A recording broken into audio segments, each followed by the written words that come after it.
12 ज्योतिर्लिंग क्यों और कैसे प्रकट हुए, जानिए अद्भुत कथा।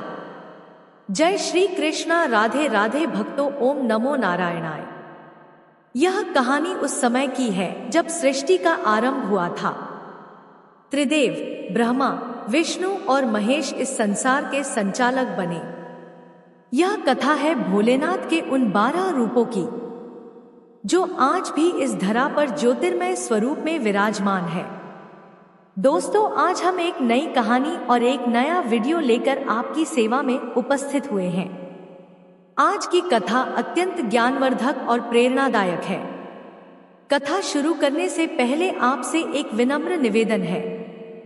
शास्त्रों में कहा गया है कि अधूरी छोड़ी गई कथा दुख और पाप का कारण बनती है, इसलिए इसे अंत तक अवश्य सुने। और अगर आप अपनी माँ से सच्चा प्रेम करते हैं तो इस वीडियो को लाइक करें, हमारे चैनल को सब्सक्राइब करें और कमेंट में माँ लिखकर अपना समर्थन दें। तो आइए बिना किसी विलंब के आरंभ करते हैं आज की प्रेरणादायक कथा। एक दिन ब्रह्मा जी और विष्णु जी के बीच श्रेष्ठता का विवाद उत्पन्न हुआ। ब्रह्मा जी बोले, मैं सृष्टि करता हूँ, इसलिए मैं सर्वश्रेष्ठ हूँ। विष्णु भगवान ने कहा, मैं पालनहार हूँ, मैं श्रेष्ठ हूँ। तभी उनके बीच एक विशाल अग्नि स्तंभ प्रकट हुआ। यह धरती से निकलकर अनंत तक जा रहा था।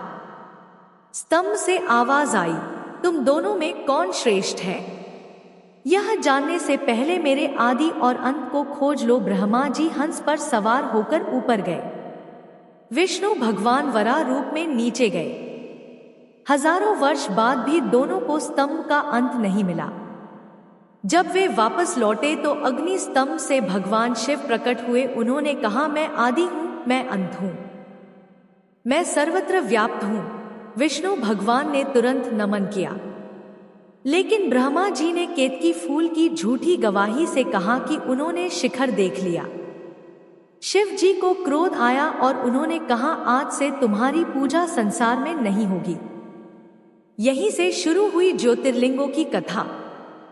सोमनाथ पहला ज्योतिर्लिंग प्रभास क्षेत्र में स्थापित हुआ। इसकी कथा है चंद्रदेव सोम की।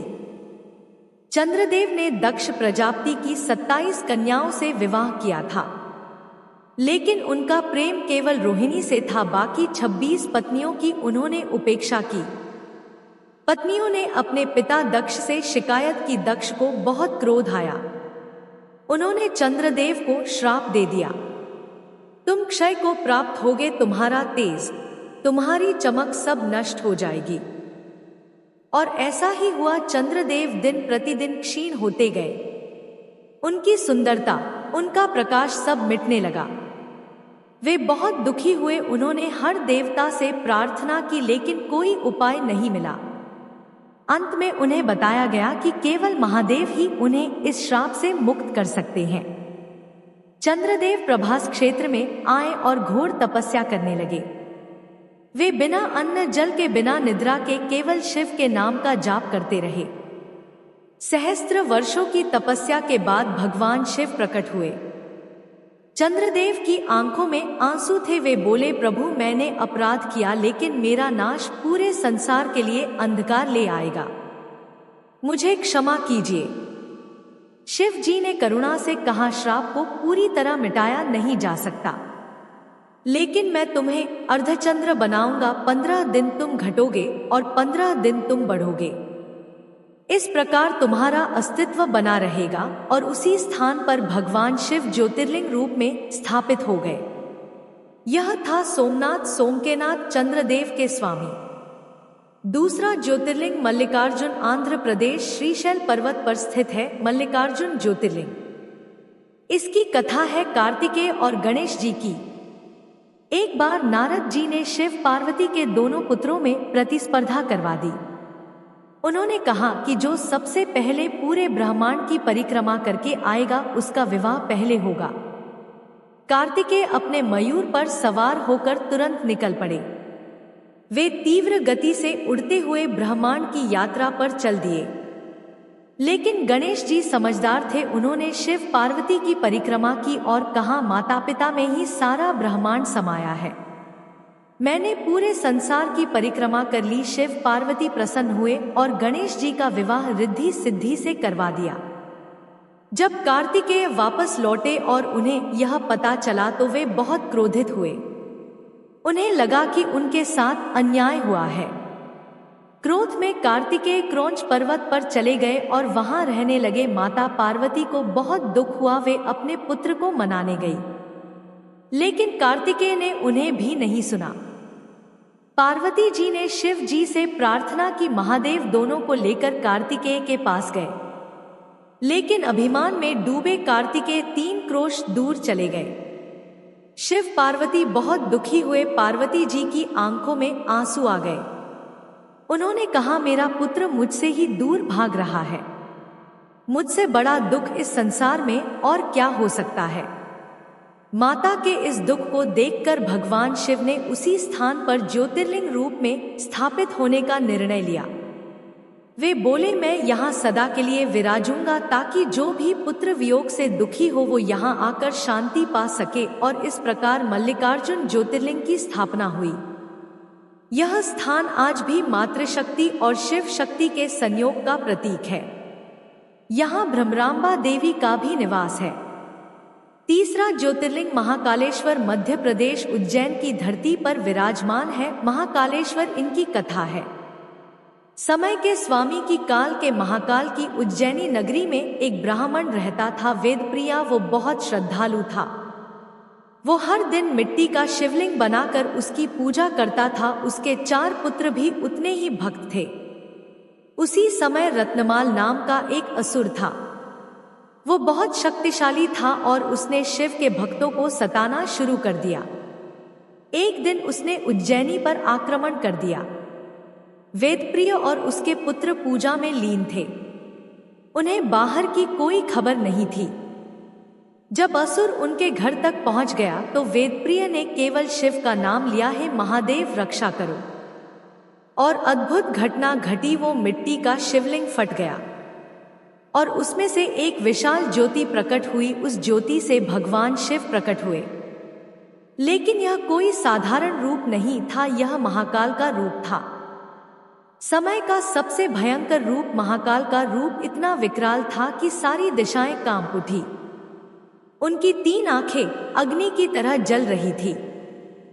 उनके हाथों में त्रिशूल था जो बिजली की तरह चमक रहा था। उनके गले में नरमुंडों की माला थी।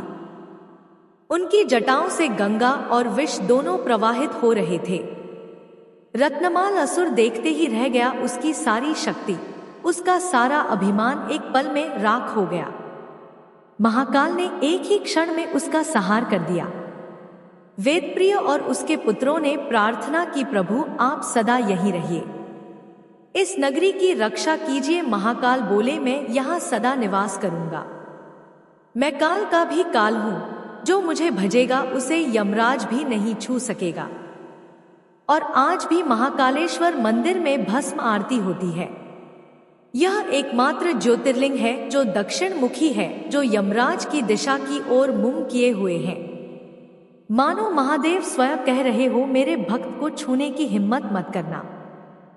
चौथा ज्योतिर्लिंग ओंकारेश्वर मध्य प्रदेश नर्मदा के पवित्र तट पर ओंकार पर्वत पर विराजमान है। ओंकारेश्वर यह पर्वत ओम के आकार का है। इसकी कथा है देवताओं और असुरों के युद्ध की। एक समय देवताओं और असुरों में घोर युद्ध हुआ। असुर बहुत शक्तिशाली थे और देवता हारने लगे। इंद्र सहित सभी देवता बहुत चिंतित हुए। वे नारद जी के पास गए। नारद जी ने कहा, आपको शिव जी की आराधना करनी होगी। केवल महादेव ही आपकी रक्षा कर सकते हैं। देवताओं ने नर्मदा के तट पर आकर घोर तपस्या की। उन्होंने पृथ्वी की मिट्टी से एक विशाल शिवलिंग बनाया और उसकी आराधना करने लगे। वे दिन रात शिव का नाम जपते रहे। उनकी तपस्या से प्रसन्न होकर भगवान शिव प्रकट हुए। उन्होंने पूछा, क्या चाहिए तुम्हें? इंद्र ने कहा, प्रभु असुरों से हमारी रक्षा कीजिए, हम निर्बल हो गए हैं। शिव जी मुस्कुराए और बोले, मैं स्वयं तुम्हारे द्वारा बनाए गए इस शिवलिंग में प्रवेश करता हूँ। मैं यहाँ ओंकारेश्वर के रूप में सदा निवास करूंगा। जो भी यहाँ आकर मेरी आराधना करेगा उसे कभी पराजय नहीं होगी। और अद्भुत बात हुई। जैसे ही शिव जी उस लिंग में प्रवेश किए, पूरा पर्वत ओम के आकार का हो गया। नर्मदा नदी भी दो धाराओं में बंट गई, मानो वह भी ओम का उच्चारण कर रही हो। देवताओं ने फिर से युद्ध किया और इस बार उन्हें विजय मिली। असुर पराजित हुए और भाग गए।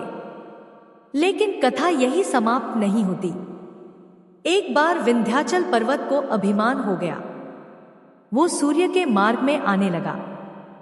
सूर्य ने कहा, विंध्याचल तुम इतने ऊंचे हो रहे हो कि मेरा मार्ग अवरुद्ध हो रहा है। विंध्याचल ने घमंड में कहा, मैं मेरु पर्वत से भी ऊंचा होऊंगा। कौन रोक सकता है मुझे? यह सुनकर देवता चिंतित हुए। अगर विंध्याचल इसी तरह बढ़ता रहा तो सूर्य का मार्ग ही बंद हो जाएगा। वे ऋषि अगस्त्य के पास गए। अगस्त्य जी विंध्याचल के पास आए और बोले, हे पर्वतराज, मैं दक्षिण की यात्रा पर जा रहा हूं। आप झुककर मुझे मार्ग दें।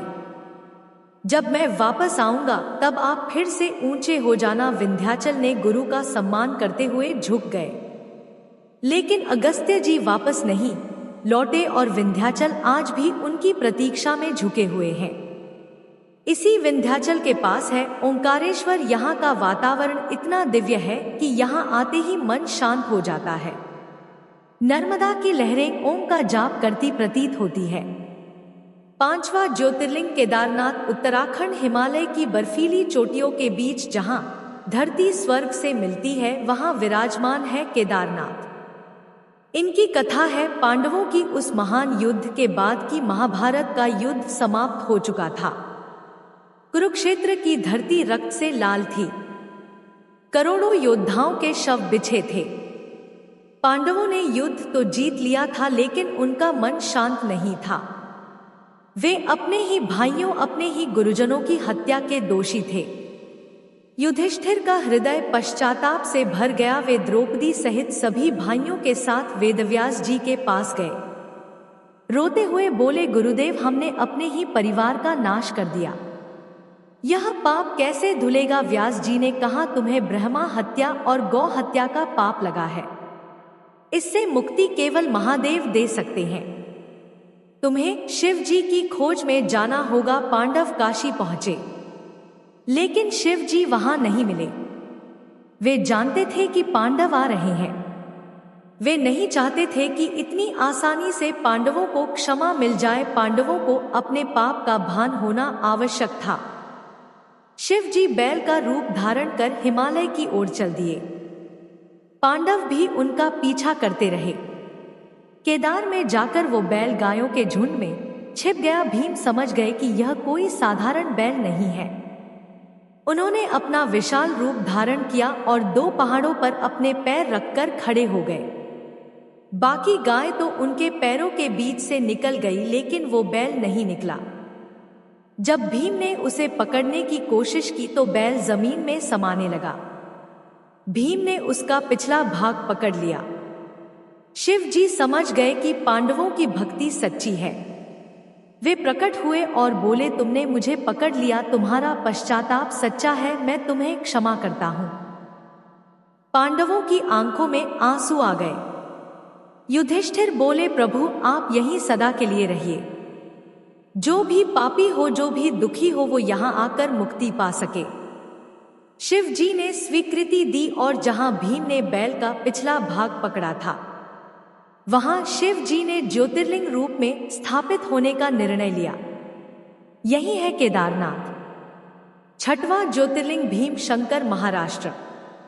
सह्याद्री पर्वत की घनी वनों में छिपा है भीम शंकर ज्योतिर्लिंग। इसकी कथा है भीम नाम के एक भयंकर असुर की। कुंभकर्ण के पुत्र भीम ने ब्रह्मा जी से वरदान प्राप्त किया और बहुत अत्याचार करने लगा। कामरूप राज्य में भीमा नाम का एक शिव भक्त रहता था।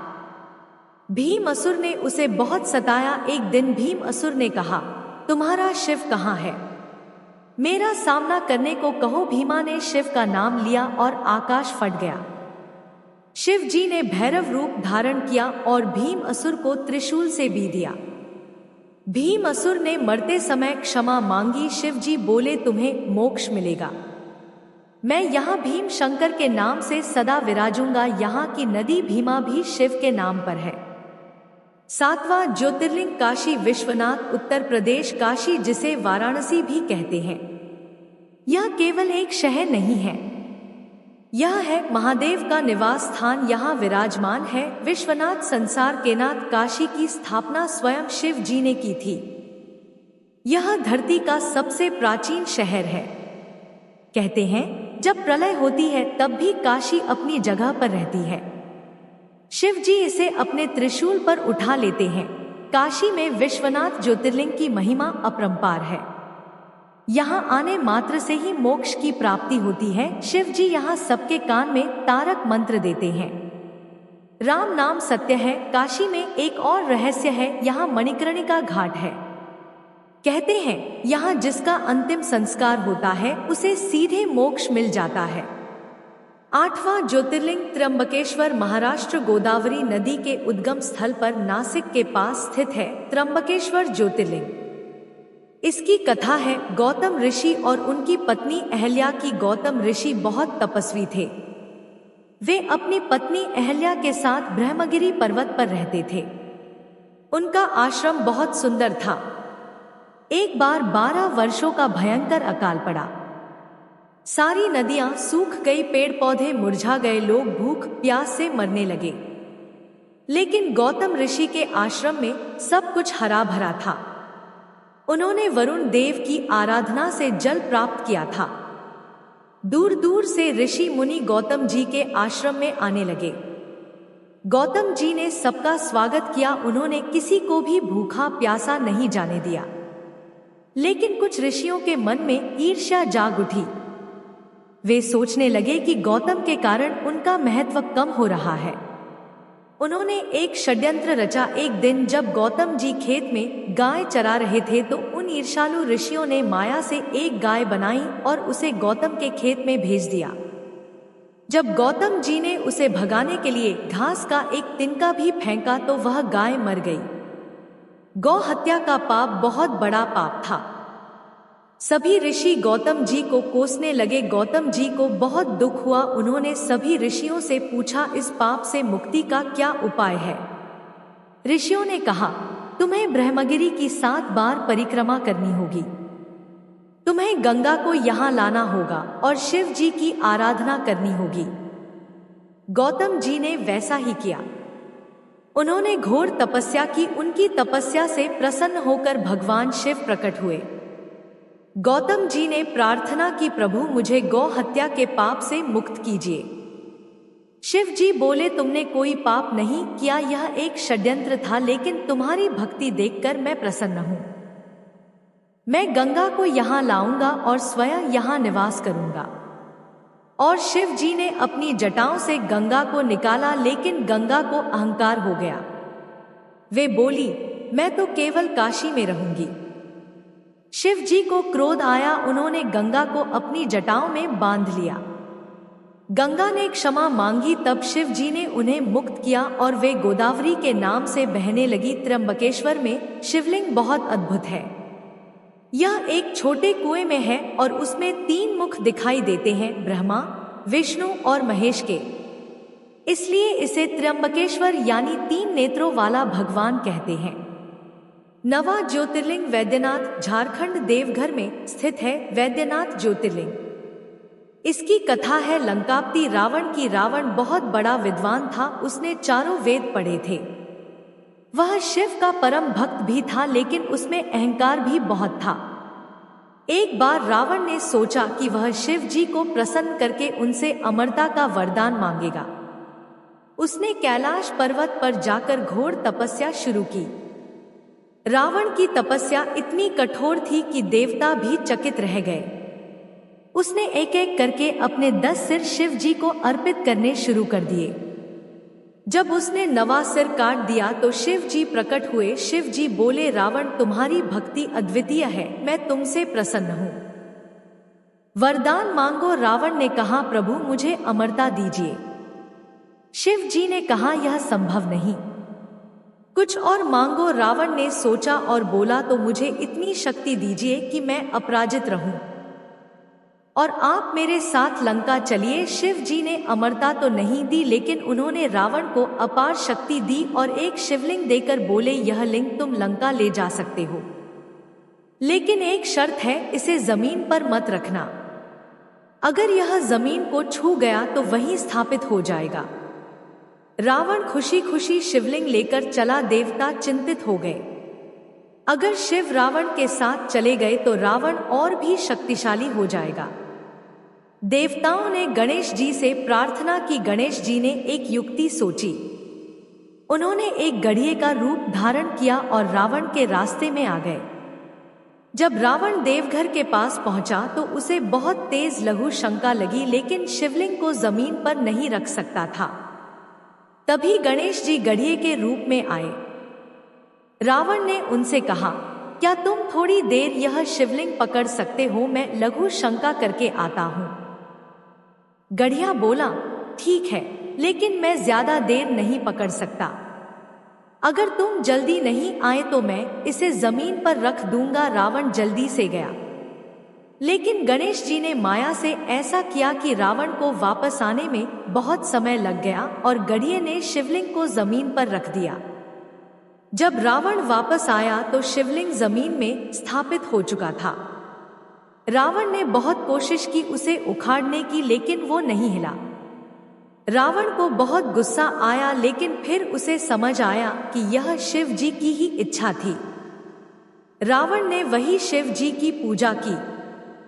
शिव जी प्रकट हुए और बोले, रावण तुम्हारी भक्ति सच्ची है, मैं यहाँ वैद्यनाथ के रूप में सदा निवास करूंगा। 10वां ज्योतिर्लिंग नागेश्वर गुजरात के द्वारका के पास स्थित है। नागेश्वर ज्योतिर्लिंग, इसकी कथा है, दारुक नाम के एक राक्षस की सुप्रिय नाम का एक व्यापारी शिव का परम भक्त था। दारुक नाम के राक्षस ने उसे और अन्य व्यापारियों को बंदी बना लिया। सुप्रिय ने सबको शिव का नाम जपने को कहा। दारुक की पत्नी दारुकी का हृदय पिघल गया और वह भी शिव का नाम जपने लगी। जब दारुक को पता चला तो वह क्रोधित हो गया। तभी शिव जी प्रकट हुए और दारुक का वध कर दिया। सुप्रिय ने प्रार्थना की कि शिव जी यहीं रहे। शिव जी नागेश्वर के रूप में वहां स्थापित हो गए। नागेश्वर का अर्थ है सर्पों का ईश्वर। 11वां ज्योतिर्लिंग रामेश्वरम तमिलनाडु। रामेश्वरम तमिलनाडु में स्थित यह ज्योतिर्लिंग सबसे दक्षिण में है। इसकी कथा है भगवान राम और सीता माता की। जब राम जी ने रावण का वध कर दिया तो उन्हें ब्रह्मा हत्या का पाप लगा। क्योंकि रावण एक ब्राह्मण था, वो एक विद्वान था। राम जी बहुत दुखी हुए। विभीषण ने कहा, प्रभु आपको शिव जी की पूजा करनी होगी, केवल वही इस पाप से मुक्ति दे सकते हैं।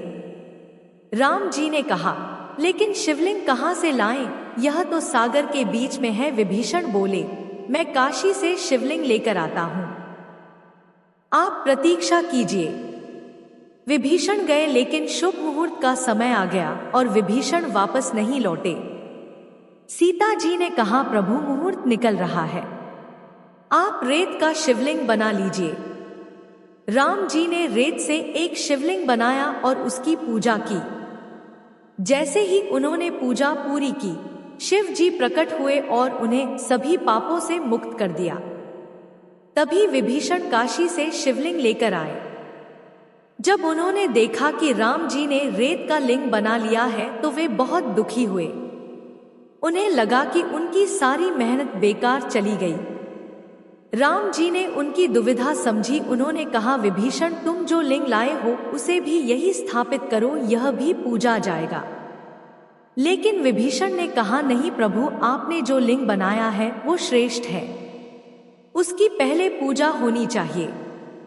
राम जी मुस्कुराए और बोले, ठीक है, तो एक काम करो, इस रेत के लिंग को उखाड़कर फेंक दो, फिर तुम्हारा लिंग स्थापित करेंगे। विभीषण ने सोचा कि रेत का लिंग आसानी से उखड़ जाएगा। उन्होंने पूरी ताकत लगाई, लेकिन लिंग नहीं हिला। हनुमान जी ने भी कोशिश की, लेकिन वह भी नहीं हिला सके। तब सबको समझ आया कि जिस चीज को राम जी ने बनाया हो उसे कोई नहीं मिटा सकता। वो रेत का लिंग पत्थर बन गया और रामेश्वरम के नाम से प्रसिद्ध हुआ। यहाँ 2 शिवलिंग है, एक रामलिंग जो राम जी ने बनाया और एक विश्वनाथ लिंग जो विभीषण लाए। आज भी यहाँ पहले रामलिंग की पूजा होती है। फिर विश्वनाथ लिंग की 12वां ज्योतिर्लिंग घुश्मेश्वर महाराष्ट्र औरंगाबाद के पास एलोरा की गुफाओं के समीप स्थित है। घुश्मेश्वर ज्योतिर्लिंग जो 12 ज्योतिर्लिंगों में अंतिम है। इसकी कथा है, घुश्मा नाम की एक सती नारी की देवगिरी नामक स्थान पर सुधर्मा नाम का एक ब्राह्मण रहता था। वह बहुत धार्मिक था। उसकी पत्नी का नाम सुदेहा था, लेकिन उन्हें कोई संतान नहीं थी। सुदेहा को बहुत दुख था। उसने अपनी बहन घुश्मा से कहा, तुम मेरे पति से विवाह कर लो, शायद तुम्हें संतान हो जाए। घुश्मा बहुत सरल और धार्मिक थी। वो हर दिन मिट्टी के 100 शिवलिंग बनाती, उनकी पूजा करती और फिर उन्हें पास की झील में विसर्जित कर देती। कुछ समय बाद घुश्मा को एक पुत्र हुआ। वो बहुत सुंदर और गुणवान था। सुदेहा को ईर्ष्या होने लगी। उसने सोचा कि अब सारा प्यार घुश्मा और उसके पुत्र को ही मिलेगा। एक रात जब सब सो रहे थे, सुदेहा ने क्रूरता से घुश्मा के पुत्र की हत्या कर दी। सुबह जब यह पता चला तो सब बहुत दुखी हुए। सुधर्मा रोने लगा, लेकिन घुश्मा शांत थी।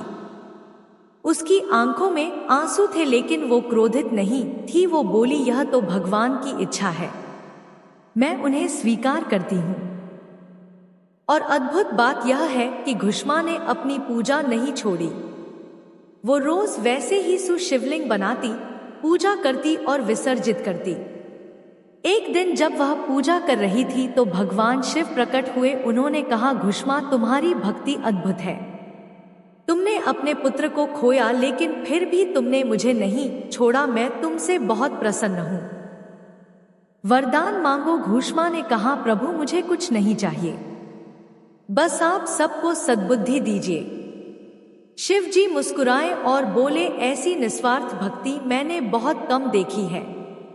मैं तुम्हारे पुत्र को जीवित करता हूँ और मैं यहाँ सदा के लिए निवास करूँगा। मेरा नाम घुश्मेश्वर होगा। वो झील जहाँ घुश्मा शिवलिंग विसर्जित करती थी वो आज भी मौजूद है। उसे शिवालय कुंड कहते हैं। यहाँ स्नान करने से सभी पाप धुल जाते हैं। तो यह थी 12 ज्योतिर्लिंगों की कथा। जो व्यक्ति इन 12 ज्योतिर्लिंगों के दर्शन करता है वह सच में धन्य है। जय भोलेनाथ, जय महाकाल। प्रिय श्रोताओं, आशा करता हूँ आपको हमारी वीडियो जरूर पसंद आई होगी। अगर वीडियो पसंद आई हो तो ऐसे ही और वीडियो के लिए कृपया हमारे चैनल को सब्सक्राइब करें और वीडियो को लाइक करें। धन्यवाद।